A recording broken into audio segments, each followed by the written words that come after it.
Christina, how have you found, the role of marketing in what's happening in your world, and what works, what doesn't work, and what would you say to manufacturers when it comes to getting help?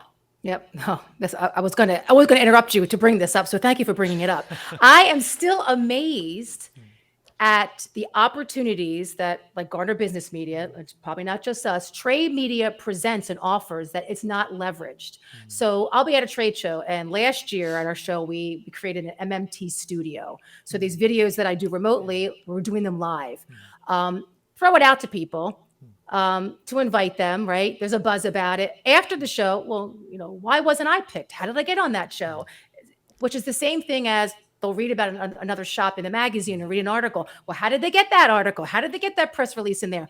All you have to do is connect with us. That is as simple as that. Like, have a relationship with the trade media, because there's so much work that we put into the services we provide, whether it's an advertiser or a reader, an exhibitor and an attendee. There's so much that we offer to that is never really taken advantage of. From the pre-show, like if you're an exhibitor, I mean, I could probably, actually, I don't know if there's anything like show notes or something, links to the different services that we provide to help an exhibitor set up, right? And to promote. It's like, I feel like we provide everything. And a lot of times they don't take advantage of that, whether it's a showroom on the show website. Every exhibitor gets a showroom where they can fill it with all kinds of content and videos to help promote that we promote.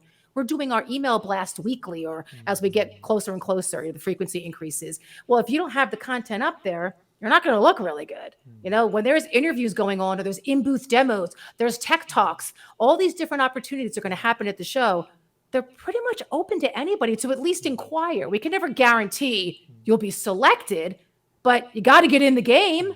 So I really encourage people to start a relationship with the publications, the brands that that are relevant to you, to your space, and reach out on email or social media and just get the conversation started. And I swear the world will really truly open up for you. It's not that hard. It really isn't. And for those of you that aren't aware, so my background, and I refer to myself as a recovering journalist because I was a journalist in a past life. So one of the things when I work with clients, I understand exactly how media thinks. So this is for anybody listening out there, because I've had this client say this, like, well, send a media release. I'm like, but what's the story? What is the angle, right? And, sometimes they'll, just having an open house or having a new product isn't necessarily the story. It's like, how will the audience care? What will the readers of this magazine or this publication care about? And I know I did work with a client where I'd sent out a news release saying, because they were the only Canadian exhibitor, and I stressed that, and the whole theme of the booth was around, hockey and maple syrup and such, and Canadian beer. And what happened was they actually chose this company to interview them. One of only 3 interviews that they were doing prior to the show at the opening. And that all started with a news release. But it takes that knowledge of also how to write it, how to develop the angles that they were interested in. So yes, I always tell people too, don't so much focus on selling as educating. So find that challenge or pain point of that prospect, that potential customer, current customer.